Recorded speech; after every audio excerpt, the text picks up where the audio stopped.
Al jannatu tahta aqdamil ummahat. Surga berada di bawah telapak kaki ibu. Setidaknya ada 3 makna dari hadis ini, kita bahas satu-satu. Yang saya kepikir ya. Artinya ada banyak pemaknaan hadisnya dan silahkan masing-masing berusaha untuk meluaskan pandangan terhadap hadisnya Nabi besar Muhammad sallallahu alaihi wasallam. Bismillahirrahmanirrahim. Al-jannah tahta aqdamil ummahat. Surga berada di bawah telapak kaki ibu. Artinya apa? Artinya kamu kalau mau cari surga, surgamu adanya di bawah telapak kaki ibu, dengan cara kamu berbakti kepada ibumu. Itu makna yang paling sering kita pikirin ya. Jadi surga itu adanya di bawah telapak kaki ibu. Teman-teman saudaraku sekalian, saya muliakan, tentu saja semua dari kita kepengen masuk surga di akhirat. Surga yang dimaksud di sini adalah surga akhirat juga, surga dunia juga ya. Surga akhirat yaitu yang menjadi tempat keridhaan Allah Subhanahu wa taala kelak di hari akhirat. Sementara surga yang dimaksud di dunia adalah kebahagiaan dan keberkahan. Jadi kalau kamu mau cari surga akhirat, adanya berada di bawah telapak kaki ibu. Kalau mau cari surga yang di dunia, yaitu berupa kebahagiaan dan keberkahan, itu juga ada pada mencari keridhaan orang tua, mencari keridhaannya ibu, orang tua. Namun yang dalam secara khususnya di sini adalah ibu, gitu ya. Kalau orang tua itu kan ada 2, ibu sama bapak ya. Nah, ibu ini memang tempatnya lebih tinggi daripada bapak secara baktinya kita kepada kaum ibu. Kenapa? Sebab kesulitannya ibu lebih banyak daripada kesulitannya ayah, gitu ya. Dan perjuangannya ibu lebih banyak daripada perjuangannya ayah juga, gitu. Allah Subhanahu wa taala memang menjadikan ibu itu yang lebih utama daripada ayah. Dengan hadisnya Nabi Muhammad SAW juga, ketika datang seorang bertanya, Rasulullah, man ahaqqun nas bibirri, wahai Rasul, siapa orang yang paling pantas, paling bagus buat saya bakti kepadanya? Nabi kemudian menjawab, ummuka, ibu kamu. Tummaman, terus siapa lagi Rasul? Ummuka, ibu kamu. Tummaman, terus siapa lagi Rasul? Ummuka, ibu kamu. Tummaman, terus siapa Rasulullah? Abuka, bapak kamu. Ibu, baru, bukan artinya ibunya 3 ya. Ntar bapaknya bilang gitu, nah Rasulullah kan nyuruh bakti sama ibu 3, kamu kan baru punya 1, jadi bapak masih boleh nambah 2, biar genep 3 gitu ya. Maksudnya biar pas jadi 3. Ya Allah, khair insyaallah. Apalagi kalau pakai dalilnya gini, kan namanya juga istri. Kalau 1 namanya iswan, kalau 2 namanya istu, 3 baru istri, gitu ya. Begitu? Enggak gitu maksudnya. Enggak gitu maksudnya. Jadi maksudnya di situ adalah bahwa bakti kepada ibu itu 3 kali dibandingkan dengan baktinya bapak, begitu ya. Itu jadi yang dimaksudkan dengan hadis al-jannah tahta aqdamil ummahat. Teman-teman saya sekalian, nggak usah nunggu di akhirat. Bakti kepada ibu, bakti kepada bapak, bakti kepada orang tua adalah sesuatu hal yang akan dipersegerakan balasannya dari di dunia sebelum di akhirat. Katanya Nabi Muhammad SAW dalam sebuah hadis bima makna bahwasanya dzambun ujilat uqubatuh, ada juga thawabun ujilat thawabuh, ada juga khair ujilat thawabuh, maqal alaihi salam, bahwa ada perbuatan baik yang dipersegera balasannya dari di dunia sebelum akhirat, yaitu birrul walidain. Birrul walidain, bakti sama orang tua tuh pasti sama Allah Subhanahu wa taala dikasih balasannya dari sejak di dunia sebelum di akhirat. Dan dosa yang dipersegerakan balasannya sebelum akhirat apaan? Zina. Jadi bakti kepada orang tua itu adalah perbuatan baik yang akan dipersegerakan balasannya dunia sebelum akhirat. Dan dosa yang dipersegerakan balasannya di dunia sebelum akhirat adalah dosanya zina. Naudzubillah min dzalik. Mudah-mudahan Allah selamatkan kita, keluarga kita, anak-anak kita semuanya dari perbuatan dosa, baik dosa zina ataupun dosa-dosa yang lainnya, insyaallah. Amin ya rabbal alamin. Jadi seperti itu ya, perbuatan baik yang dipersegerakan balasannya. Apaan aja berupa balasannya? Macam-macam. Salah satu balasannya, balasan dunianya nih ya, jannahnya dunia nih, bagi anak yang berbakti sama orang tua. Yang pertama adalah dia akan mendapati anak-anaknya kelak berbakti padanya. Dia nanti akan mendapati anak-anaknya berbakti padanya. Birru abakum tabirrukum abnaukum. Berbaktilah kalian kepada anak-anak kalian, niscaya kalian akan mendapati anak-anak kalian berbakti kepada kalian. Gitu. Itu salah satu dari jenis jannah yang Allah Subhanahu wa taala janjikan di dunia. Dan teman-teman saudaraku sekalian, coba ingat-ingetin. Jannah mana, kebahagiaan mana yang lebih senang daripada mendapati anak-anakmu berbakti padamu? Dunia ya. Kalau bicara kesenangan seorang ibu di dunia, apalagi yang lebih besar daripada mendapati anak-anak berbakti kepadanya. Saya belum jadi ibu, jadi saya belum tahu. Tapi saya lemparkan pertanyaan ini kepada para ibu. Ada nggak nih? Banyak ya. Mana menurutmu surga di dunia yang lebih nikmat daripada dibaktiin sama anak-anak? Ada nggak? Ayo ibu nih yang bisa jawab. Ada nggak? Nggak ada kan? Nggak ada kan? Jadi seperti itu gitu. Itu yang namanya surga dunia, al-jannah, yang dijanjikan sama Allah Subhanahu wa taala sebagai tahta aqdamil ummahat.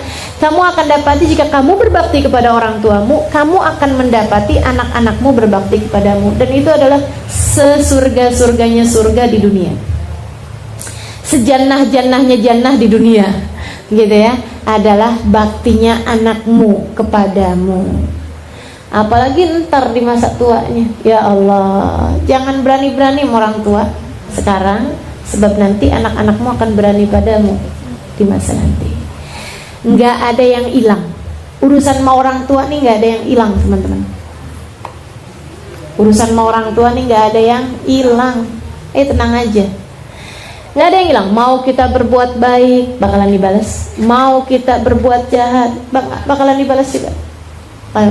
Nggak ada yang hilang, nggak ada yang sia-sia, nggak ada yang percuma, nggak ada yang gratis, gitu ya. Semuanya akan mendapatkan balasannya masing-masing.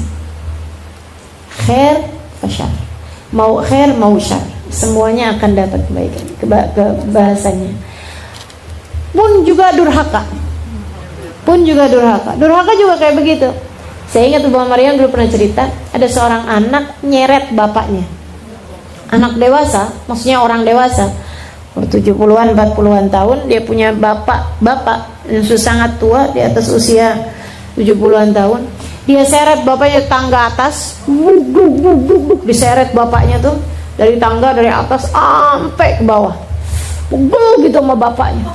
Lu liatin nih Pak, kayak gitu, sampai tangga bawah. Begitu nyampe di tangga bawah, bapaknya bukan ngomong apa gitu, enggak. Dia bilang, nak terusin dong seret saya sampai ke tiang situ. Kenapa gitu? Tuh anaknya nih sambil marah nih. Dia bilang, karena saya ingat dulu pernah nyeret bapak saya dari atas itu ke tiang situ.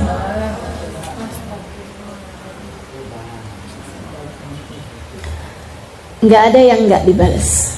Maka teman-teman sekalian, kebaikanmu kepada orang tuamu adalah kebaikanmu kepada diri sendiri. Berhati-hatilah. Kebaikanmu pada ibumu, pada ayahmu adalah caramu memperlakukan dirimu sendiri. Gimana cara memperlakukan orang tua? Nah itu pula lah Allah akan memperlakukanmu nanti lewat anak-anakmu. Birru aba'akum tabirrukum abna'ukum. Al-jannah tahta aqdamil ummahat. Surga letaknya di bawah telapak kaki ibu. Surga yang dijanjikan selain daripada itu tadi, baktinya anak-anakmu kepadamu. Selain daripada itu, surga yang lain adalah berupa keberkahan. Silahkan perhatikan. Selalu saja anak yang hidupnya paling bahagia di antara semua anak adalah yang paling bakti sama orang tuanya. Dalam sebuah keluarga gitu ya, kita bisa liatin nih, misalnya ada yang punya anak ketiga kayak, ada yang punya anaknya 5 kayak, ada yang punya anaknya 10 sekalipun begitu ya. Dari semua anak-anak tuh yang paling hidupnya berkah pasti yang paling bakti sama orang tua. Pasti yang paling bakti sama orang tua. Makanya sayang hati-hati orang tua tuh. Bawa keberkahan buat diri kita, bawa berkah sekaligus bawa kualat ya. Bawa berkah sekaligus bawa kualat. Mesti yang bagus-bagusin kita memperlakukan orang tua kita, gitu ya. Jadi teman-teman saudara sekalian yang saya muliakan, keberkahan itu akan didapat bagi anak yang bakti sama orang tuanya, semua ulama-ulama tuh gak saya perhatiin gitu ya, kisah hidupnya nggak ada yang berasal dari anak yang songong orang tua, nggak ada ceritanya. Teman-teman sekalian, kalau kemudian pertanyaannya gini, enggak kok Ustazah, ada tuh Ustazah gitu kan, yang bakti sama orang tua siapa, tapi yang kaya siapa? Nah itu teman-teman sekalian, ini berkah bukan kaya. Ini berkah teman-teman sekalian, bukan bicara kaya gitu. Menurutmu, mohon maaf nih ya, kalau ada orang kaya kemudian anaknya pecandu narkoba, berkah apa nggak hidupnya? Naudzubillah. Orang kaya raya nih, suaminya pejabat misalnya gitu, tapi ya Allah, si istri tinggal nangis tiap hari karena suaminya selingkuh misalnya gitu. Menurutmu kehidupannya berkah apa nggak berkah? Nggak ada berkah-berkahnya. Istri yang nggak disayang sama suaminya, akhirnya kemudian hambur-hamburan duit gitu ya, tinggal jalan-jalan mulu, keluar negeri misalnya begitu, sambilan bawa duitnya deh pokoknya apa aja buat cari kesenangan gitu, karena nggak seneng hidupnya, karena nggak berkah hidupnya. Yang saya maksudkan di sini adalah keberkahan.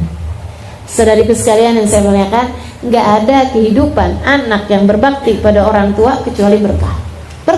Mau dikasih berapa gitu, tapi enak aja, nyaman aja kehidupannya. Makanya yang bakti sama orang tua, yang bakti sama orang tua, bahagiakan orang tua.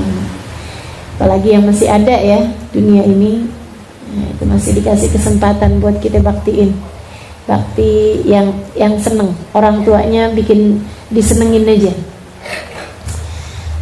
Senengin aja. Susah nih disenenginnya. Kenapa? Cerewet. Kamu nggak tahu betapa cerewetnya kamu di masa kecil, betapa nyebelinnya kamu di masa kecil, masa remaja, di masa ABG. Aduh. Ya Allah. Lagian subhanallah ya, orang tua tuh ya, punya anak 5, 6, 7 gitu, bisa ngurusin anak-anaknya semua.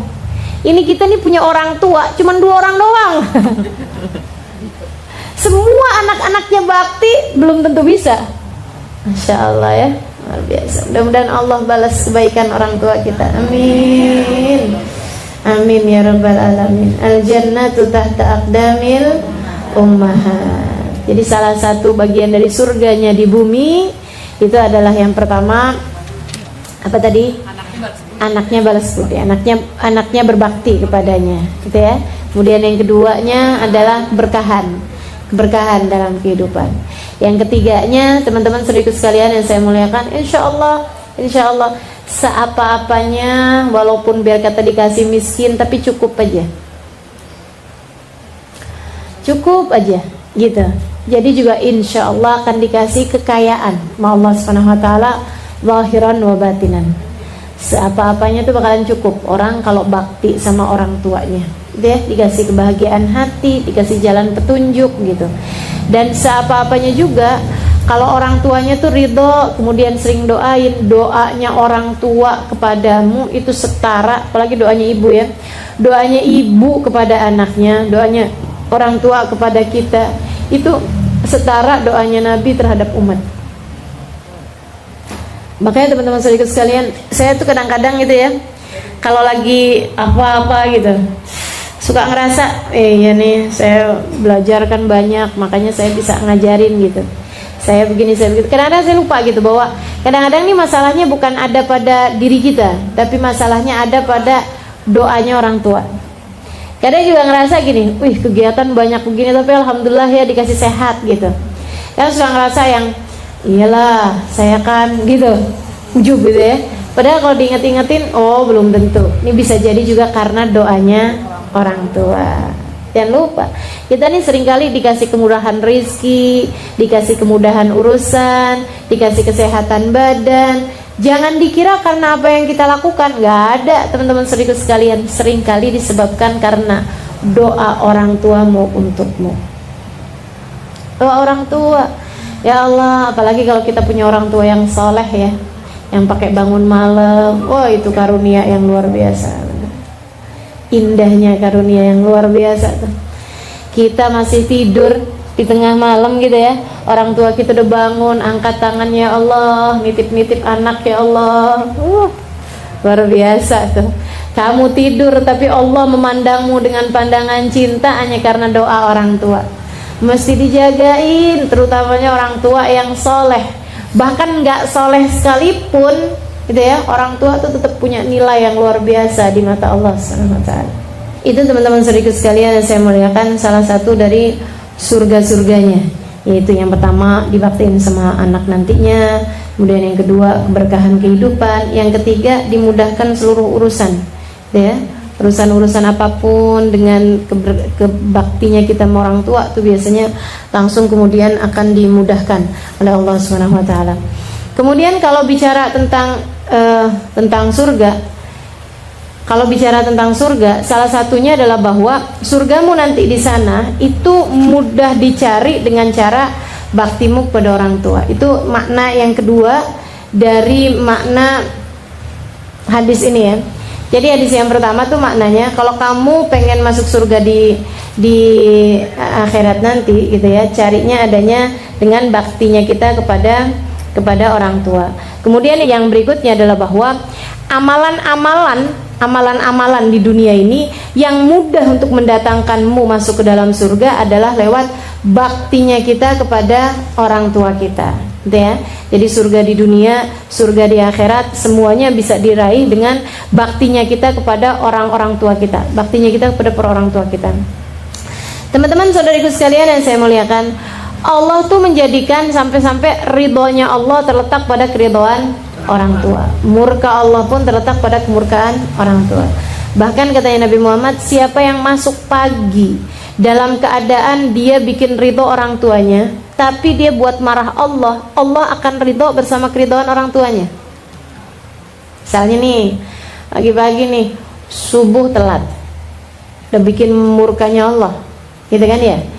Atau apalah gitu ya, yang dia buat hal yang membuat Allah SWT murka, tapi dia bikin orang tuanya ridho gitu.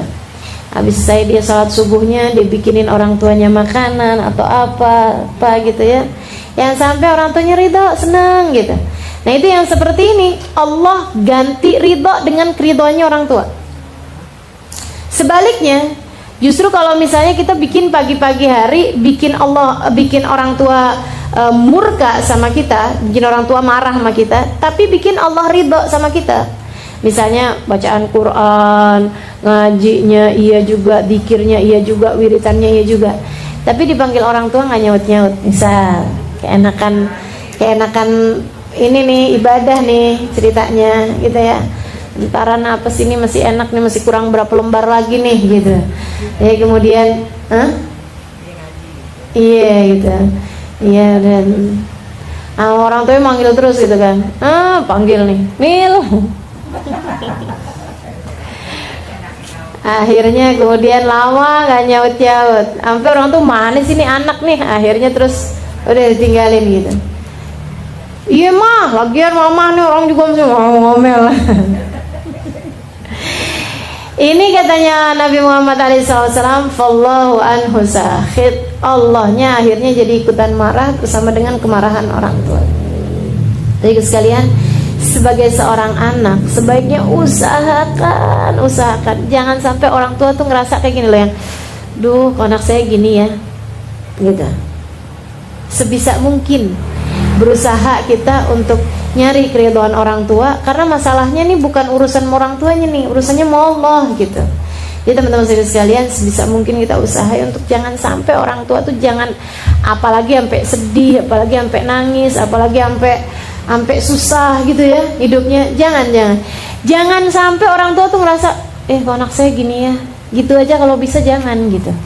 Usahakan dia tuh yang seneng, alhamdulillah punya anak nih ya, masya Allah. Biar gitu-gitu juga tapi nyenenginnya gitu. Jadi anak yang menyenangkan orang tua. Jadi anak yang bisa bikin seneng orang tua. Bikin bangga, itu lain lagi. Itu tanya tingkatannya di atas itu, ya. Kalau kita bisa bikin orang tua kita bangga gitu. Tapi usahainnya sih ya nggak usah bangga juga. Yang penting nih orang tua jangan sampai sedih hatinya gara-gara kita. Jangan sampai sedih hatinya karena perlakuan kita. Teman-teman sekalian, saya liatin nih orang-orang yang hidupnya masya Allah gitu ya. Pastinya adalah anak-anak yang bakti sama orang tua. Habib Umar bin Hafid, ya Allah, baktinya sama orang tua luar biasa. Itu kalau di depannya Hubabah Zahra gitu ya, senyumnya nggak pernah hilang.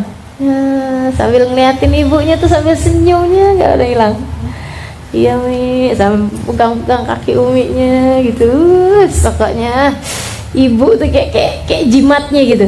Habib Umar tuh ngelihat ibunya tuh kayak udah jimatnya yang luar biasa. Makanya nggak tahu tuh waktu Hubabah Zahra meninggal tuh kayak apa Habib Umar tuh saya nggak bisa bayangin. Karena Habib Umar tuh sama Hubabah Zahra, masya Allah. Nggak ada ceritanya entar dipanggil sama Hubabah Zahra. Walaupun lagi ketemu sama Presiden Yaman waktu itu sekalipun, panggil sama ibunya, langsung jalan. Lihat handphonenya ada panggilan dari ibunya, pamit. Presiden loh ini yang ditemuin, pamitan. Lagi rapat padahal. Habis itu kemudian pulang nyampe ke rumahnya, iya Mi, kata uminya, temenin saya salat Umar, saya mau salat jamaah nggak ada temennya. Marhaba gitu. Gitu aja ya kalau misalnya kayak gitu. Ya ampun Mi, Umi nggak tahu Mi. Saya nih Mi lagi ketemu sama presiden, ngurusin urusan negara. Umi kayak gak ada orang aja.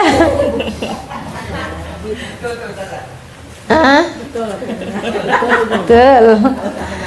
Ya Allah, nggak pakai langsung marhaba. Umi udah punya wudhu gitu. Udah, yuk kita salat. Ayo, Umi mau sunnah dulu. Gitu, udah katanya uminya. Ya, yuk. Bismillah. Salat jamaah. Habis selesai salat jamaah tungguin sampai doa, sampai zikir apa segala macam. Bisa masih tanyain lagi. Ada lagi Mi yang Umar bisa kerjain? Enggak, udah Mar. Marhaba. Umar pamit ya Mi. Gitu. Ya Allah, top ya. Luar biasa bener. Itu teman-teman sekalian kayak begitu.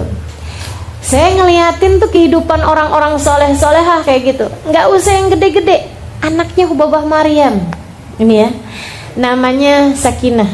Banyak diantara kita yang ketemu sama tuh anak, masya Allah. Biasa aja anak ABG gitu. Itu sampai dengan umur hampir 20-an tahun belum nikah-nikah. Saudara-saudaranya yang lain kawinnya tuh kan awal-awal 18, 19 gitu ya, 20 gitu. Ini tuh 20 lewat ya waktu itu ya. Belum juga nikah-nikah. Hubabah Maryam tuh sampai tiap kali ke Indonesia itu bilangnya tiap kali ketemu sama orang nih, doa gitu, minta doa sama orang. Doain nih biar Sakinah cepet datang jodohnya. Sampai Hubabah tuh pernah ngomong sama saya kayak begini, kenapa ya Halimah Sakinah itu ya, dia nggak jelek gitu, dia nggak, maksudnya bukan gimana-gimana juga gitu. Tapi yang lain-lain tuh saudara-saudaranya tuh semuanya udah nikah, udah ada yang lamar tuh dari umur-umur masih kecil gitu. Yang ini nih belum ada yang lamar-lamar juga. Doain nak gitu. Sampai ngomong gitu sama saya. Dan ajaibnya si Sakinahnya ini tiap Hubabah habis ngomong sama seseorang misalnya yang doanya mustajab atau orang tua yang gimana gitu ya, Umi Wardah misalnya atau siapa misalnya gitu, doain biar Sakinah dapat jodoh. Nanti tuh habis Hubabahnya pergi, Sakinahnya bilang, Nih doain biar jodoh saya jangan datang dulu. Saya tuh tanya sama Sakinah gitu kan, saya bilang, Sakinah, kenapa kamu tuh kayak begitu gitu? Kenapa kamu belum mau kawin gitu? Dia bilang kayak begini, ya Halimah, wa man li ummi wa abui idza natazawwaj. Dia bilang, Halimah, kalau saya kawin nanti umi sama abah saya sama siapa? Yang ngurusin, yang jagain siapa? Dia bilang, saya ini Halimah satu-satunya perempuan sekarang yang ada di rumah. Saudara saya laki-laki. Dia bilang, umi saya udah tua, bapak saya udah tua, udah sakit-sakitan dua-duanya. Dua-duanya udah sakit-sakitan. Jadi itu tinggalan yang satu tuh, Sakinah, ambilin obat nak. Saya ambilin. Sakinah, ya Allah Halimah, saya senang banget, girang banget, alhamdulillah Allah kasih kesempatan saya buat ngurusin dua orang tua saya. Di saat saudara saya semuanya udah pada sibuk sama suami-suaminya masing-masing. Alhamdulillah Allah kasih saya bakti buat orang tua. Jadi tolong doain saya, tolong doain saya. Jangan kawin dulu saya sebelum bisa seneng, bisa bakti sama orang tua saya begitu lama. Makanya subhanallah, dia menikah tuh habis ibunya meninggal. Habis ibunya meninggal, ayahnya juga menikah lagi, kemudian baru Sakinahnya nikah. Masya Allah, Masya Allah, luar biasa bener. Jadi nih si anak gak mau nikah karena kepengen bakti sama orang tua. Ibunya doain dia biar cepet nikah, biar anaknya seneng gitu. Biar anaknya seneng, ibunya doain biar anaknya seneng. Anaknya kepengen nyenengin orang tuanya. Jadi dia selamatin, oh ya Allah, jangan dulu ya Allah, saya jangan kawin dulu sebelum saya nanti kalau nikah, saya kan harus ikutan sama suami. Pasti orang tua saya juga nyuruh ikutan sama suami, iya kan? Gimana dia bilang? Gak mungkin saya ninggalin orang tua saya. Masya Allah. Saya bilang nih anak-anak ya, didikannya orang tuanya emang luar biasa bener juga. Sampai bisa bikin anak punya hatinya kayak begitu.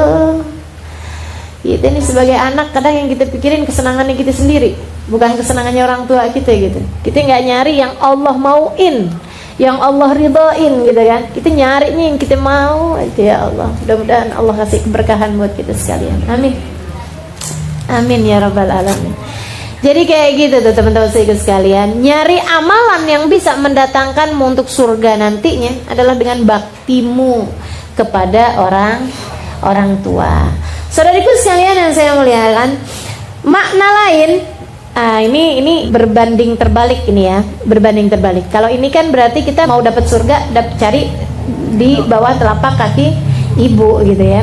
Makna lainnya adalah bahwa yang dibawa sama ibu itu adalah surga. Maka ibu jangan pernah bawa-bawa neraka buat dibawa kepada anak-anaknya. Nak sholat nak, kamu nak, kalau nggak sholat neraka loh. Gitu. Yang dibawa sama kalian tuh surga, bukan neraka. Gitu ya. Jadi jangan sok bawa-bawa neraka dalam hal pendidikan kita kepada anak-anak kita. Ini kalau yang makna yang pertama tadi kan anak kepada orang tua. Yang ini nih orang tua kepada anak. Teman-teman sekalian, yang tadi ya, yang mana yang tadi ya? Kita mau nyari ridhonya Allah, adanya keridhaan orang tua. Ini nggak di dunia, nggak di akhirat. Penuh banget sejarah dengan fakta bahwasanya anak durhaka orang tua hidupnya nggak bahagia. Dari mulai yang karangan seperti maling kundang lah, gitu ya. Apalagi dongeng-dongeng gitu ya, legenda-legenda. Atau sampai dengan yang beneran-beneran pun juga kita banyak banget dapetin hal-hal yang seperti itu. Yang karena doa orang tua, yang karena kebaikan orang tua gitu. Sehingga sekalian, ada satu ustadz cerita, seorang motivator ya, di Jakarta sini. Dia bikin tulisan tentang dirinya sendiri gitu. Sekarangnya udah jadi orang yang sangat sukses secara duniawi ya, insya Allah juga secara akhirat juga tentunya. Dia bilang, saya dulu zaman masih mudaan, sekarangnya umurnya sekitar 60-an tahun mungkin. Dulunya dia bilang waktu lagi zaman 30-an tahun, dia punya anak-anak kecil, kehidupannya masih serba kekurangan, serba ya biasa-biasa, lagi mulai mengkritis lagi mulai usaha gitu ya, buka usaha gitu. Satu hari istrinya sakit. Sakitnya itu yang sampai nggak ketahuan sakitnya apa, dibawa pergi ke rumah sakit, pindahin satu rumah sakit ke rumah sakit yang lain, sampai ke rumah sakit yang paling bagus lah gitu. Dia bilang satu hari ini sakit istrinya nih belum ketahuan sampai udah keluar duit berapa banyak gitu, pemeriksaan ini ternyata enggak, periksa ini ternyata enggak ada, periksa ini ternyata enggak ada, kayak gitu. Dia bilang anak-anak pun udah mulai ribut di rumah karena enggak ada ibunya kan gitu. Sesekali saya ajakin ke rumah sakit, dia bilang aduh sedihnya yang luar biasa, ya Allah ini dikasih ujian nih benar-benar besar nih, dia bilang. Sampai satu hari dia bilang saya tuh dapat telepon dari rumah sakit sesudah hampir semua barang-barang di rumah habis, duit habis gitu ya. Dia dapat telepon dari rumah sakit kayak begini, Pak, dia bilang ini sakitnya istri ini belum ketahuan juga sampai sekarang, dan mulai besok dia bilang kalau belum ketahuan juga sakitnya, ibu nih istri ini buat bertahan hidup harus minum obat per sehari itu 3 kali, dan obatnya itu kalau nggak salah ya nilainya itu berapa puluh juta gitu, 20 juta apa berapa juta gitu sekali minum obatnya, pilnya itu. Jadi untuk membuat dia tetap bisa bertahan hidup dalam waktu yang sampai ketahuan sakitnya itu apa gitu.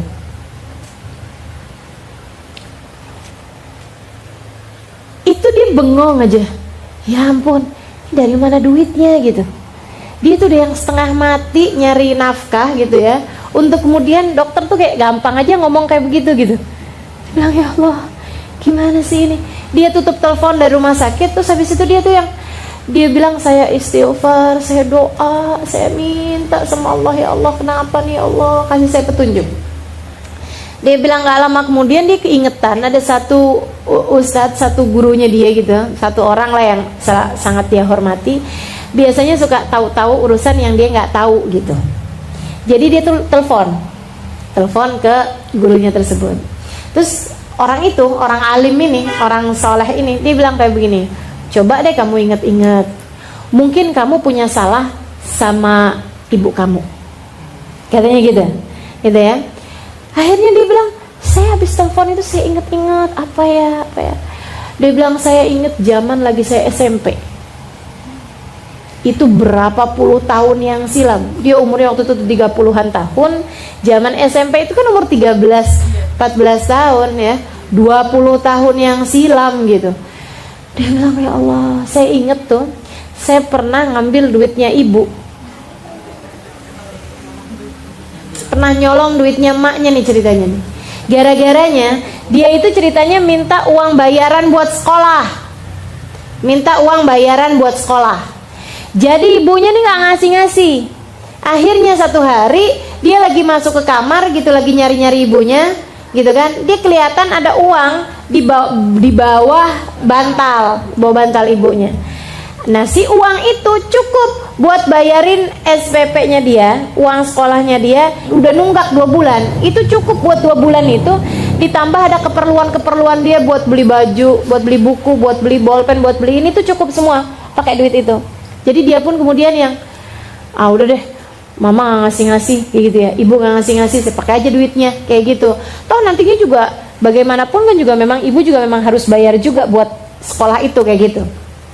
Dia ambil tuh duit, langsung dia pakai gitu. Ibunya sempet nyari-nyari gitu kan, dia belaga nggak denger aja pokoknya gitu. Udah, akhirnya dia kemudian telepon sama ibunya.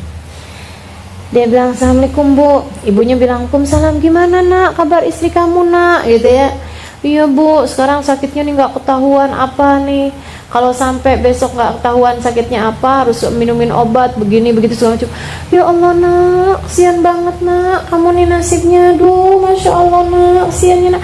Pokoknya ibunya tuh sampai ini banget kepikiran. Nah, terus anak-anak kamu gimana? Iya mah, alhamdulillah sih anak-anak di rumah baik-baik, sehat-sehat. Iya sehat-sehat, jangan lupa sih makannya gini gitu kan. Iya insya Allah gitu. Mah, saya mau ngomong sama mama ingat nggak mah, waktu itu mama lagi zaman saya SMP, mama pernah kehilangan uang. Mamanya bilang kayak begini, ya ampun nak, itu tuh ya kejadian yang mama nggak akan pernah lupa. Dia bilang itu lagi zaman bapak kamu tuh lagi nggak punya duit, lagi bangkrut sama sekali, lagi nggak punya penghasilan sama sekali. Dia bilang sampai buat bayar rumah, buat kontrakan rumah setahun itu, dia bilang bapak kamu tuh nggak bisa bayar waktu itu. Jadi saya itu memang punya tabungan, dia bilang dari sedikit saya tabung dari setiap kali uang belanjaan, ada lebih dikit tuh ditabung gitu ya. Dia bilang sampai udah terkumpul nilainya waktu itu sangat kecil ya, kayak 150 rupiah kayak gitu loh. Dan itu tuh mungkin kalau di kita kayak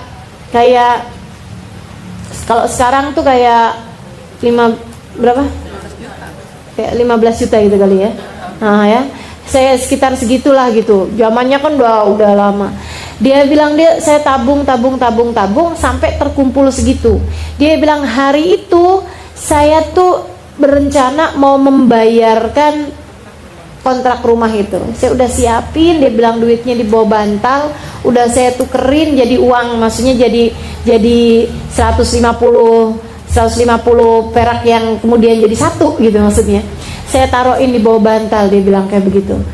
Tahu-taunya saya pulang dari pasar, duitnya hilang.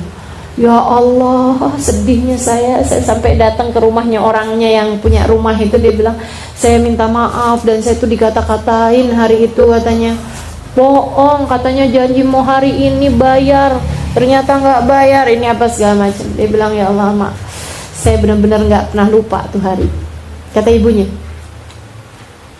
saya tuh sampai doa-doa, nak ya Allah tuh orang biarin tahu gitu rasanya. Dia nggak tahu kalau itu anaknya. Terus akhirnya anaknya nangis. Terus dia bilang ya ampun ma, ya ampun bu, maafin saya, dulu yang ngambil duit itu tuh saya. Kamu. Ya Allah, mama nggak tahu, ibu nggak tahu kalau itu tuh kamu yang ngambil. Waduh, udah deh. Ya Allah nak, maafin saya ya bu ya, maafin waktu itu buat bayaran sekolah gini gitu cerita. Akhirnya terus dia bilang, iya nak, ibu maafin ya Allah, saya maafin ya Allah, anak saya ya Allah, saya maafin anak saya. Udah, sampai udah enak, udah ibunya benar-benar maafin, tutup telepon. Begitu telepon ditutup, baru dia belum beranjak dari situ, teleponnya bunyi dari rumah sakit. Dia bilang, alhamdulillah penyakit istrimu sudah sembuh. Sudah ketahuan sakitnya apa, dan udah langsung akan kita tanganin. Dia bilang insya Allah besok udah mulai bisa, maksudnya udah mulai bisa tinggal inian aja lah gitu, tinggal proses penyembuhan aja kayak gitu. Masya Allah, tuh orang tua tuh ngeramatin sekaligus ngualatin. Bagaimana kabarmu dengan orang tuamu? Bagaimana kabar hati-hati mereka? Adakah sudah tidak ada sama sekali di dalam hati mereka rasa yang gak enak terhadap dirimu? Pastikan minta maaf orang tua untuk kesalahan-kesalahanmu terhadap mereka. Ya Allah, ya Allah. Surga bagaimanapun terletak di bawah telapak kaki ibu. Yang keduanya, teman-teman saudaraku sekalian, pemaknaan yang tadi itu ya, yang pemaknaan yang berikutnya adalah bahwa sebagai seorang ibu yang kamu bawa adalah surga, al-jannah tahta aqdamil ummahat. Nabi lagi mau bilang juga sama para ibu, tuh surga tuh yang kamu bawa gitu. Surga yang kamu bawa. Jadi jangan bawa-bawa neraka. Sama anak-anak tuh bawanya surga aja deh udah gitu. Nah, gitu ya. Ayo kita ibadah bareng yuk biar bisa masuk surga bareng-bareng. Nah jangan pakai baju yang ini dong. Ntar kalau kamu pakai bajunya kayak beginian dunia, terus nanti di hari akhirat ntar kamu nggak bisa masuk surga. Mama sedih nanti, gitu ya. Gitu kan. Anaknya balikin. Nah mama juga kan pakai jilbab baru-baru aja mah. Iya sih. Kalau mama kan dulu masa jahiliyah, nah sekarang kan mama udah tahu. Jadi kan kita biar bisa bareng-barengan nih menuju surga. Kamu juga kalau ngelihat mama salah-salah, kamu tegur. Kan kita pengen masuk surga barengan, gitu ya. Jadi yang dibawa sama orang tua itu seharusnya adalah surga, bukan sebaliknya. Seharusnya adalah surga. Jadi sebagai pembawa surga, seharusnya kamu menebarkan kasih sayang. Jangan kemudian anak berasanya kalau depan mamanya kayak panas mulu gitu. Ini sebenarnya mamanya bawa surga apa bawa neraka nih? Seharusnya anak tuh kalau deket mamanya adem, karena yang dibawa sama mamanya adalah surga. Surga mana yang panas? Gak ada surga yang panas. Yang panas adalah neraka. Jadi kalau bawaan suami deket kita panas, anak deket kita panas, ini perlu dipertanyakan nih, ini pembawa surganya mana nih? Katanya perempuan itu kan bawa surga, di dunia bawa surga bagi suaminya gitu ya. Dunia mata, khair mata iha almar'atu salihah. Seindah-indah surga di bumi adalah istri yang salehah, katanya Nabi Muhammad SAW. Orang tuh kalau di surga pantasnya adem gitu. Jadi kalau kemudian suaminya berasaan nggak betah mulu sama kita gitu ya, jadi pikiran gitu. Jadi pemikiran kita seharusnya nih, saya kayaknya belum bener nih jadi bawa surga bagi suami. Anak-anak juga kayak begitu. Kalau dikit-dikit tinggal ketemu mamanya tinggal kayak orang lengosan mulu gitu ya. Kayaknya cuma papasan doang gitu. Hai ma, hai ma. Kayak bawaan gak kepengen aja deket sama mamanya gitu. Ini kayaknya harus ada yang ditanyakan juga gitu ya. Selain daripada anaknya juga memang harus bertanya, apa nih yang bikin saya gak betah depan mama gitu ya. Jangan-jangan nih saya naudzubillah, kan ibu kan surga gitu, kok saya gak betah sama surga nih? Adakah saya bukan calon penghuni surga nih kalau nggak betah-betah deket sama ibu? Kan gitu. Jadi pertanyaannya si anak. Nah si ibu juga jadi pertanyaan. Ini saya katanya pembawa surga, tapi kok anak-anak saya nggak betah gitu sama saya? Ini apa saya yang belum bener nih jadi pembawa surga? Anak surga terletak di bawah telapak kaki ibu, gitu ya. Jadi bawanya yang enak-enak aja. Sebagai orang tua, kamu seharusnya membawakan kebaikan bagi anak-anakmu, menebarkan kasih sayang bagi anak-anakmu, gitu. Teman-teman saya sekalian, yang enak, doain anak yang enak. Saya perhatiin tuh di Tarim tuh, ibu kalau lagi marah, semarah-marah apapun, dia cuma ngomongnya kayak gini, Allah yahdi, gitu.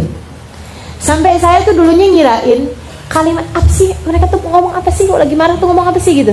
Allah yahdi, kayak ini nyumpahin nih gitu. Tapi ternyata Allah yahdi, semoga Allah memberikan hidayah padamu gitu. Jadi semarah-marahnya dia hanya akan mendoakan baik kepada anak-anaknya. Karena doanya ibu kepada anak tuh ngaruh loh. Teman-teman sekalian, jangan pernah sebagai seorang ibu, jangan pernah sampai keluar dari lisanmu kata-kata yang gak baik atau sumpah gitu ya, doa yang buruk terhadap anak-anakmu. Jangan sampai itu keluar dari lisanmu. Yang nyesel selain daripada anaknya, dirimu sendiri. Anak-anak ngaruh banget teman-teman sekalian. Ngaruhnya bukan cuma ngaruh dikit, ngaruh banget sama anak-anak tuh. Udah deh, luar biasa bener. Makanya sampai tuh gini, di Tarim terutamanya, itu orang nggak ada yang dipanggil dengan panggilan-panggilan apa gitu, nggak ada. Biasanya nama mereka dibagusin, kemudian dipanggil lengkap namanya.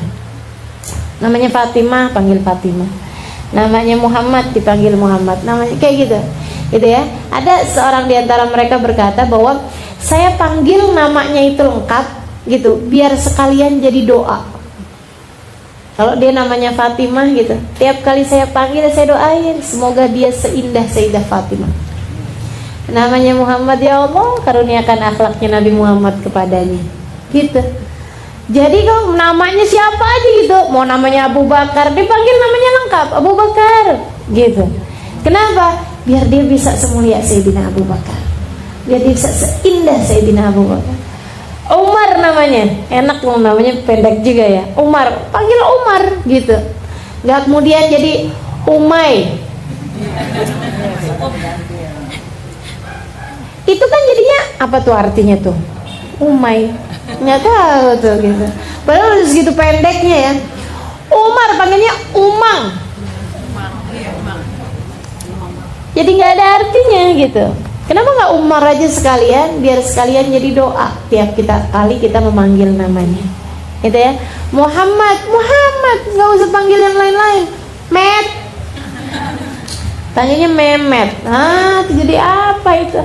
Gitu. Jadi kalau mau tuh sekalian gitu, sekalian yang bagus-bagus begitu kan ya. Jadi teman-teman sedikit sekalian, saya melihatkan anaknya namanya siapa saya? Kamila, panggil yang sempurna. Kamila, biar dia bisa menjadi anak yang sempurna, gitu kan? Sempurna akhlaknya, sempurna pribadinya, sempurna fisiknya, sempurna dunia akhiratnya gitu. Jadi tiap kali manggil, tiap kali kita niatin sebagai doa gitu, sebagai doa yang indah. Makanya ngasih nama anak tuh yang bagus-bagus, jangan asal keren.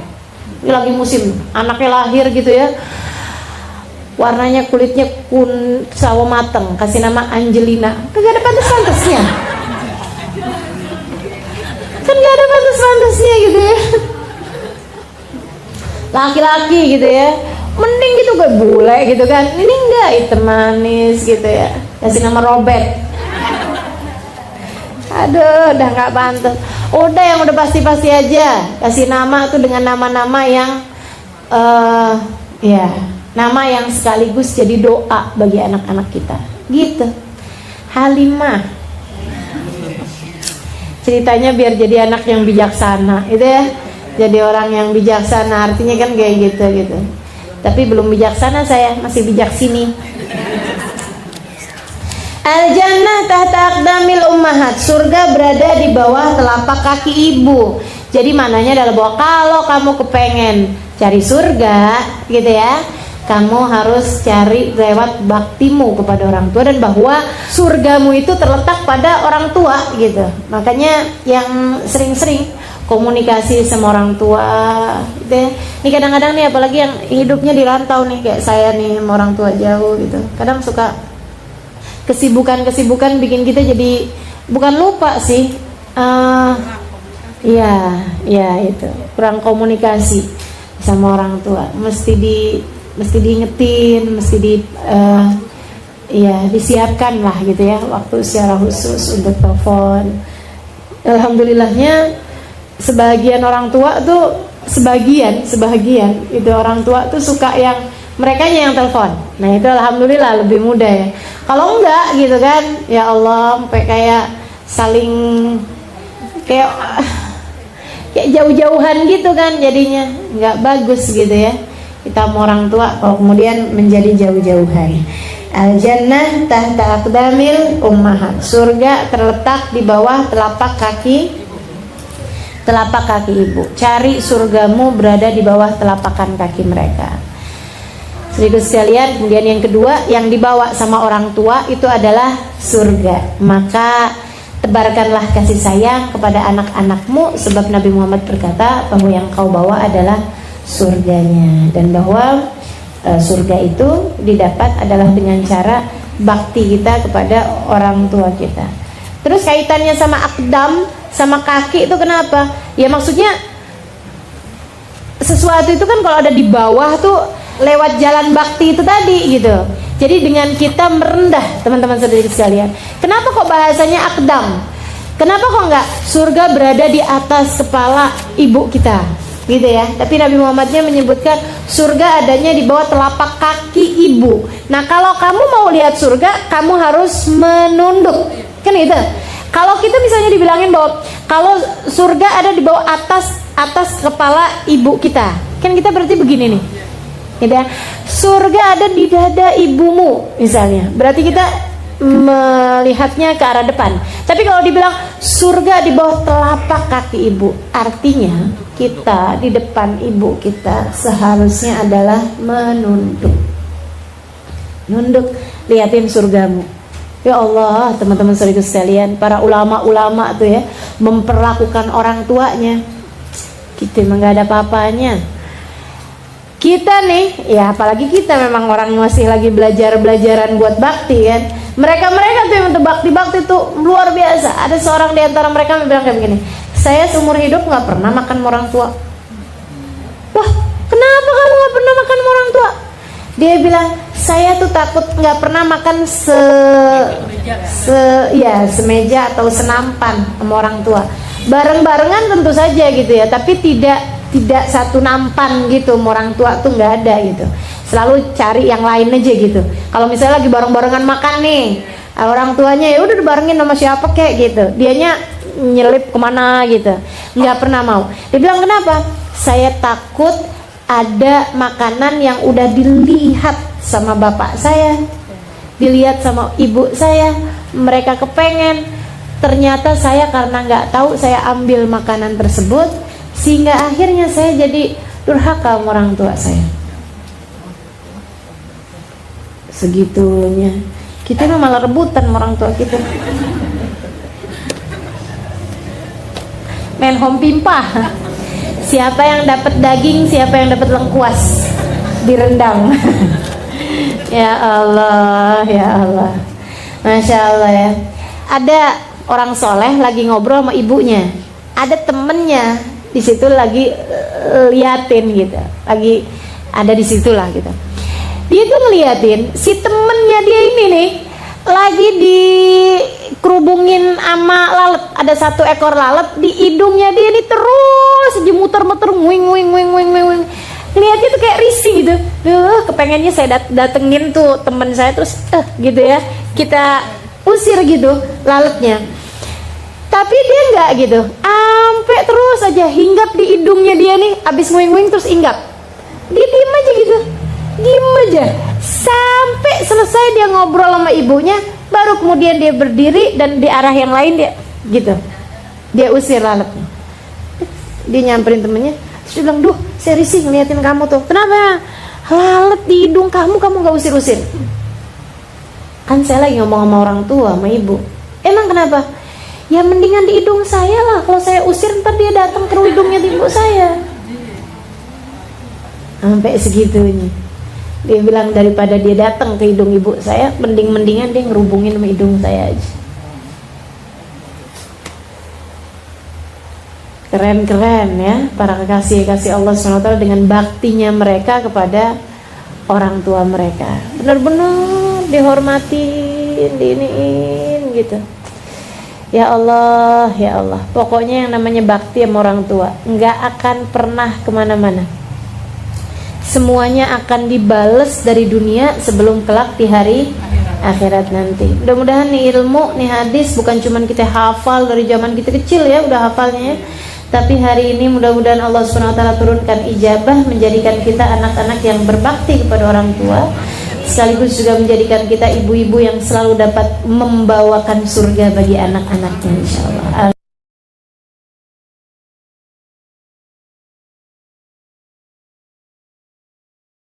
Hari Jumat, hari pilihan Allah Subhanahu wa taala, hari yang disukai Allah Subhanahu wa taala jalla jalaluh wa ta'ala azamatu. Karenanya sebagai umat Islam kita diminta secara khusus, sebagai umat Nabi Muhammad, di Jumat nih hadiah Allah buat Nabi Muhammad, dilipat gandakan amal-amal ibadah. Karenanya sebagai umatnya Nabi Muhammad, hari Jumat ada amalan yang sangat baik dilakukan. Assalamualaikum warahmatullahi wabarakatuh.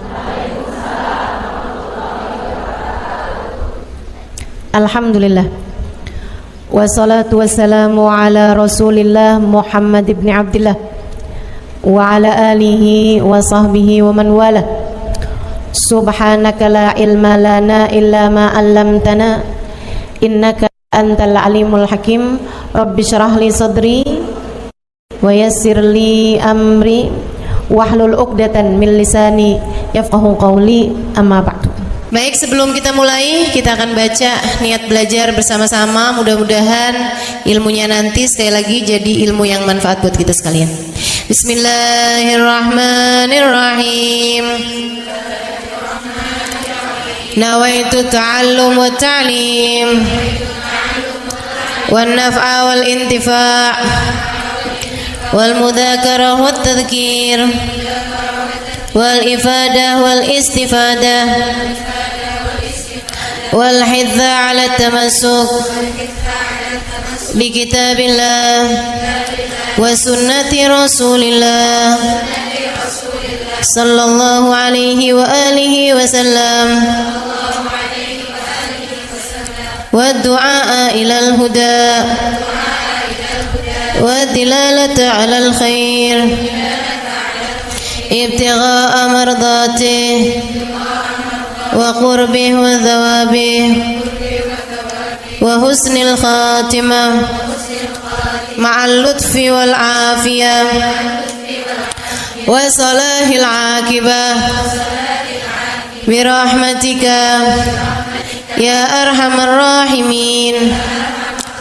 ila hadratin Nabi Muhammad sallallahu alaihi wasallam wa alihi washabihi azwaji wa dzurriyyati wa ahli baiti muslimin jamil anbiya wal mursalin wal kulli ajma'in anna Allah yaghfiruhum wa yarhamuhum wa ya'li darajatihim fil jannah wa yanfa'una barakatihim wa asrarihim wa anwarihim wa ulumihim wa nafaatihim fid din wa dunya wal akhirah. Al-Fatihah, baca bersama-sama. A'udzu billahi minasyaitonir rajim. Bismillahirrahmanirrahim. Alhamdulillahi rabbil alamin. Arrahmanir rahim. Maliki yaumiddin. Iyyaka na'budu wa iyyaka nasta'in. Ihdinas siratal mustaqim. Siratal ladzina an'amta 'alaihim ghairil maghdubi 'alaihim waladdallin. Amin. Taqabbalallah minna wa minkum, taqabbal ya karim. Amalan kalau dikerjakan hari Jumat berlipat ganda 10 kali lipat. Itu kata Nabi kita Muhammad sallallahu alaihi wa ala alihi wasallam. Karenanya nih, hadir maulid di sini nih 1 kali kayak hadir maulid 10 kali. Amalan-amalan dilakukan pada hari Jumat berlipat-lipat ganda. Hari Jumat, hari pilihan Allah Subhanahu wa taala, hari yang disukai Allah Subhanahu wa taala jalla jalaluh wa ta'ala azamatu. Karenanya sebagai umat Islam kita diminta secara khusus sebagai umat Nabi Muhammad. Ini Jumat nih hadiah Allah buat Nabi Muhammad. Dilipat gandakan amal-amal ibadah. Karenanya sebagai umatnya Nabi Muhammad, hari Jumat ada amalan yang sangat baik dilakukan pada malam dan hari Jumat ini. Nabi Muhammad mengatakan, "Aktsiru minas salati alayya fil lailatil gharra wal yaumil azhar." Kata Nabi, perbanyaklah bersolawat kepadaku pada malam yang benderang, bercahaya, dan juga pada siang hari yang terang benderang. Apa itu Rasul? Malam hari yang terang, siang hari yang terang. Itu malam dan siang apa? Apa yang mataharinya paling cetar membahana gitu? Atau malam purnama gitu? Atau bagaimana? Kata Nabi Muhammad, pada malam Jumat dan pada hari Jumat. Ini yang sekarang kita berada. Disunahkan, dianjurkan, direkomendasikan kita umat Islam untuk secara khusus memperbanyak bersolawat kepada Nabi besar Muhammad. Maka kita hadir pada maulid hari ini, pagi ini, mudah-mudahan dapat banyak keberkahan. Karena dalam maulid tuh per berapa baca solawat, sekian baca solawat, dikit-dikit solawatan, kan begitu. Alhamdulillah. Solawatan itu sendiri teman-teman saya sekalian merupakan cara kita menyambungkan diri dengan Nabi besar Muhammad. Fadilahnya banyak banget. Fadilahnya banyak banget. Solawatan itu banyak banget. Semua yang kamu perlukan, semua yang kamu idam-idamkan, semua yang kamu harapkan, dunia hingga akhirat ada dalam keberkahan, ada dalam fadilah bersolawat kepada Nabi besar Muhammad sallallahu alaihi wasallam. Setara vitamin kalau saya lihat-lihatin. Solawat itu setara vitamin. Kalau buat badan nih, solawat itu sama dengan vitamin. Vitamin itu orang sehat bagus, orang sakit bagus, orang baru habis sakit bagus. Orang kalau sehat perlu banyak vitamin. untuk menjaga kesehatannya. Orang kalau sakit perlu vitamin biar cepat sembuh dari sakitnya, kan begitu? Orang kalau baru habis sakit, baru habis operasi, nah itu vitamin mesti perbanyak biar cepat pulihnya. Demikian pula dengan vitamin bagi kehidupan dunia akhirat kita adalah salawat kita kepada Nabi besar Muhammad sallallahu alaihi wasallam. Orang kalau banyak baca salawatnya, insya Allah penyakit-penyakit hati ini mudah-mudahan disehatkan Allah.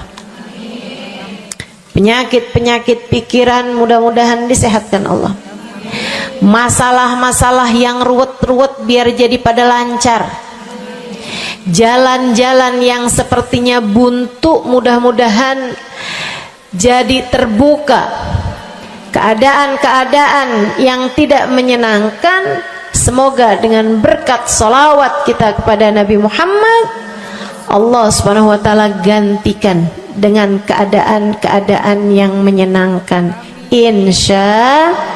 Insya Allah. Salawat banyak benar manfaatnya.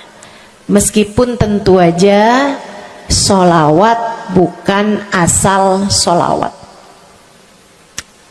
Maksudnya gimana Ustazah? Salawat bukan asal salawat. Salawatnya harus ditambahin plus 1 aja minimal. Ada beberapa, tapi seenggaknya 1 aja kamu punya. Salawat ditambah cinta sama Nabi Muhammad. Salawat tambah cinta sama Nabi Muhammad. Salawat yang ketika kamu membacanya diiringi rasa rindu kepada Nabi besar Muhammad. Bukan asal salawatan kamu sambil nonton sinetron, Allahumma sholli ala Muhammad, Allahumma sholli ala Muhammad, Allahumma sholli ala Muhammad, Allahumma sholli ala Muhammad, Allahumma sholli ala Muhammad. Enggak gitu. Enggak gitu. Salawat diiringi rasa cinta, diiringi rasa rindu kepada Nabi besar Muhammad sallallahu alaihi wasallam. Itu yang diharapkan untuk dilakukan, sehingga dengan cara itu fadilah-fadilah salawat yang banyak insya Allah Allah subhanahu wa ta'ala raihkan buat kita. Apa aja? Yuk saya mau ngasih tahu beberapa di antaranya. Banyak masalahnya, saya mau nyebutin beberapa aja di antaranya. 1. Sholawat itu adalah amal ibadah kita yang tidak diwajibkan khusyuk, tidak wajib tahu artinya satu persatu.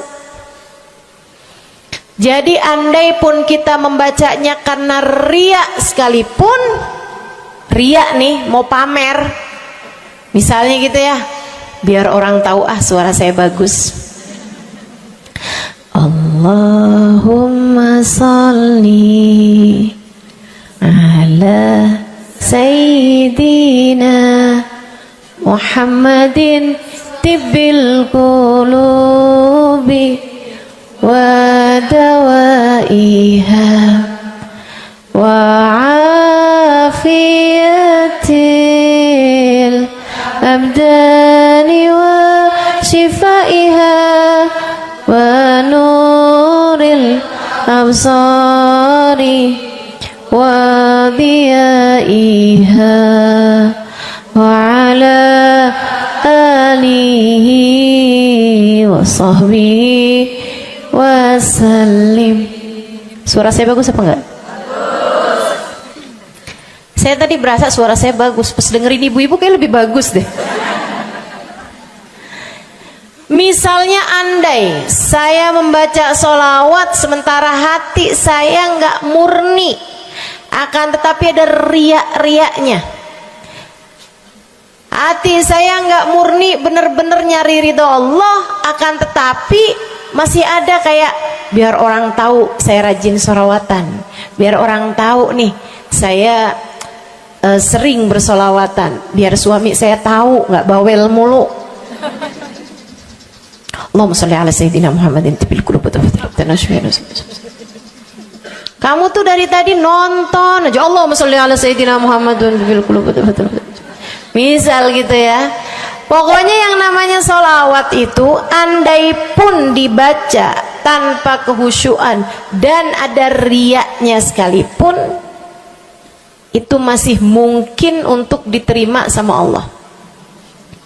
Katanya Imam Syafi'i alaihi ridwanullah, Imam Syafi'i radhiyallahu ta'ala anhu wa ardhah, beliau mengatakan kullu amal ibni adam bainal qabuli wa raddiha illa salatu alal habibi Muhammadi fa innaha maqbulatun hatman bighairi taraddudi. Semua amal ibadahnya manusia nih ada yang diterima, ada yang ditolak. Amalan kita nih ada yang diterima, ada yang ditolak.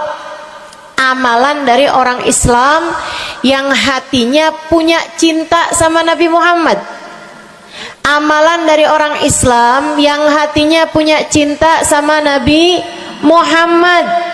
Sebab kalau hati udah nggak ada cinta-cintanya sama Nabi Muhammad, bahkan Islam pun sulit untuk dia pertahankan.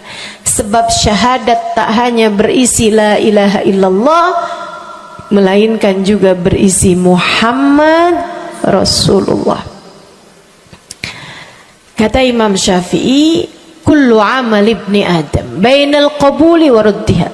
Semua amal ibadahnya umat nih ada yang diterima, ada yang ditolak. Illa salatu alal habibi Muhammadi, selain salawat kepada Nabi Muhammad. Fa innaha maqbulah, karena sungguhnya salawat itu akan diterima oleh Allah hatman bighairi taraddudi, secara pasti tanpa ada keraguan-raguan. Kamu mati bawa iman, salawatmu semua diterima sama Allah. Dengan syarat tadi, mati bawa iman, salawatmu akan diterima semua sama Allah Subhanahu wa taala jalla jalaluhu wa ta'ala azamatuh. Saya pernah nanya sama saya punya kiai di Tegal. Saya bilang, kenapa sholawat itu pasti diterima sama Allah? Beliau memberikan ibarat. Kata beliau, karena Nabi Muhammad itu kekasih Allah. Karena Nabi Muhammad itu manusia paling tercinta di sisi Allah. Sehingga apapun kalau lewat jalannya Nabi Muhammad, itu akan lebih mudah buat diterima sama Allah. Semacam begini loh, kata kiai saya, semacam begini nih.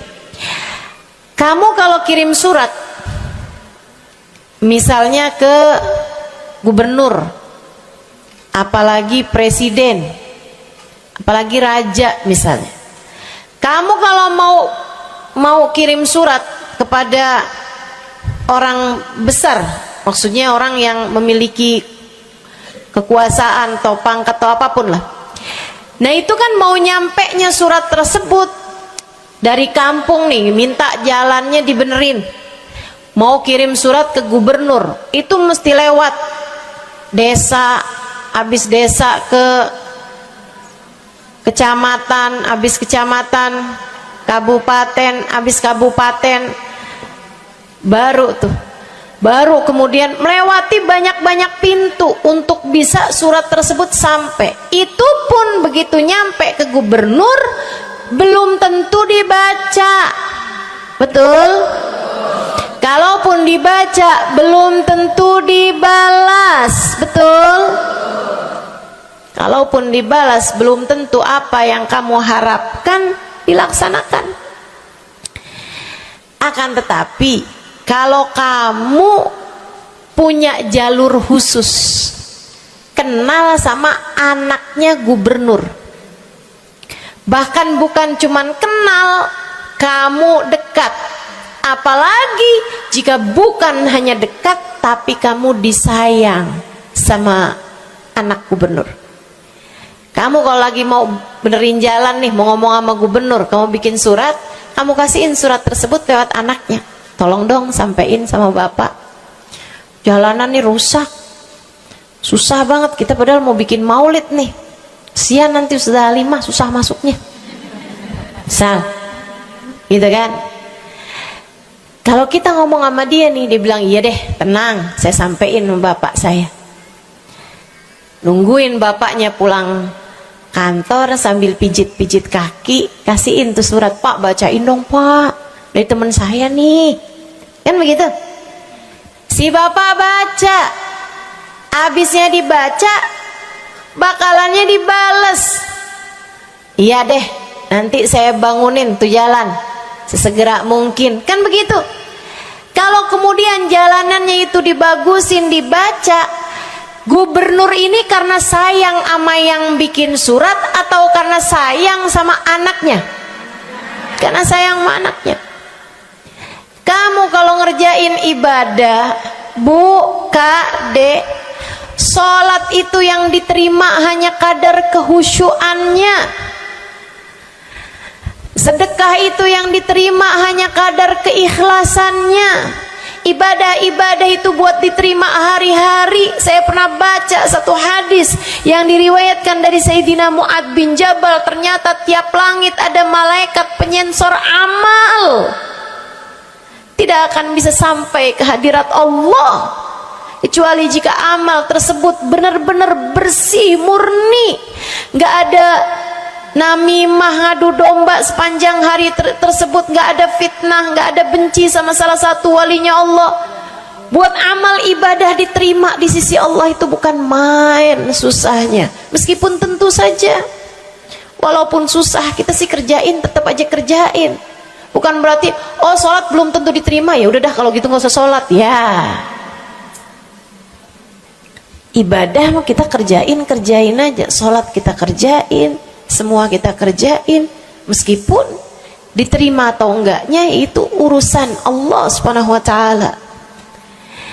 Tapi kalau kamu mau tahu, ada amal lulus sensor, atau tepatnya kita nih dikasih sama Allah Subhanahu wa taala karena sayangnya Allah, karena cintanya Allah kepada nabi kita, kita dikasih sama Allah Subhanahu wa taala amalan tanpa sensor, langsung diterima. Apa itu? Sholawat kepada baginda Nabi besar Muhammad. Fa innaha maqbulatun hatman bighairi taraddudi. Sungguhnya sholawat kepada Nabi Muhammad pasti akan diterima Allah Subhanahu wa taala tanpa ada keraguan-raguan. Allah terima sholawat karena cintanya Allah, sayangnya Allah kepada manusia yang kamu bacakan sholawat untuknya, yaitu baginda Nabi besar Muhammad sallallahu alaihi wasallam. Rahmatullah, hubballah, karamatullah ila man yusalli alaih, la ila man yusalli minhu. Allah tuh rahmat, sayang, cinta kepada orang yang dibacakan sholawat kepadanya, sehingga sholawat diterima bukan karena memandang siapa yang membaca sholawat tersebut. Makanya saya sering sholawatan, saya senang sholawatan, saya senang sholawatan, saya senang hadir majelis maulid, saya senang baca maulid, saya senang qiyam bersama-sama. Kenapa? Karena ini adalah amalan yang kayaknya paling pantas buat kita lakukan. Allah kalau mau lihat pelaku amal dulu baru diterima amalnya, waduh, kayaknya nggak lulus sensor nih. Allah kalau mau lihat hati kita dulu, keadaan kita dulu, baru menerima amal ibadah, ya Allah, belum tentu ada amal ibadah saya yang layak diterima oleh Allah. Tapi kita punya sholawat, alhamdulillah. Ada dalil nggak tuh Ustazah sampai sholawat itu semuanya diterima sama Allah tuh? Dalilnya dari mana? Karena nih di negeri kita nih ada, saya pernah dengar Ustazah, di kampung kami ada orang-orang yang jadi anggota GAS. Apa itu GAS? Gerakan anti sholawat lah. serem bener. Ada lagi namain dirinya GAM. Apa saya bilang? Gerakan Anti Maulid. Ya, saya dengernya kesian bener, kesian bener. Lantas dia mau menghadap Allah bawa amal bekal apa? Bukankah sholawat adalah amalan kita umat Islam yang ketika melakukannya Allah tidak peduli siapa yang membaca sholawat, yang Allah pedulikan adalah kekasih hatinya, kekasih Allah yang dikirimkan sholawat kepadanya, yang disolawatinnya yaitu Nabi besar Muhammad alaihissalam.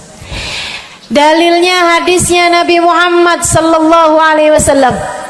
Kata Nabi Muhammad, mulailah doa kalian dengan salawat padaku, akhirilah doa kalian dengan salawat padaku, karena sesungguhnya salawat padaku akan diterima Allah. Masakah Allah menerima depan, menerima belakangnya, dan kemudian menolak tengah-tengahnya?